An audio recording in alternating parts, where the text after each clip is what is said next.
Babalisa, middle killer, apana chingani misa. Yo Batman, na koti, yoenda aproti. Azipere mushi, iwe ayati. Pandino muga kuno tsaga mafana nira mafana rangu dairaita. Uchiziva unozoshandira pabasa rako tora sandwidzi woimba. Ka lifestyle, ka lifestyle. Ndaimborarama upenyu, ndakurarama ka upenyu ka lifestyle, ka lifestyle, ka lifestyle. Ndaimborarama upenyu, ndakurarama ka upenyu ka lifestyle. Azipere mushi, upenyu hwakatombotokera pasero. Tainge ndiri musero kunge katero, kutamba namo kunge raundi, kushache kubata kana sauti. Vanotaura avamire, hanzi mamona Tony.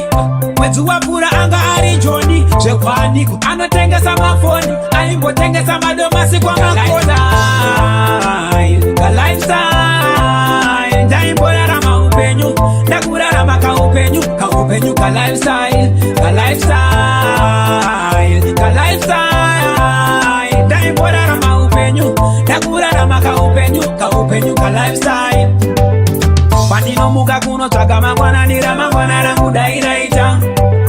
Uchiziva unozoshandira pabasa rako tora sandwidzi woimba. Pasi ndipo pazvinotangira, Mwari vanomira newe uchizvibatsira. Saka tekukiyakiya kwete kugarira maoko aisi cheya. Kaona ndakutipa wangu iyi ndiyo feya. Ka lifestyle, ka lifestyle. Ndaimborarama upenyu, ndakurarama ka upenyu ka lifestyle, ka lifestyle, ka lifestyle. Ndaimborarama upenyu, ndakurarama ka upenyu ka lifestyle. Azipere mushi, upenyu hwakatombotokera pasero. Tainge ndiri musero kunge katero, kutamba namo kunge raundi, kushache kubata kana sauti. Vanotaura avamire, hanzi mamona Tony.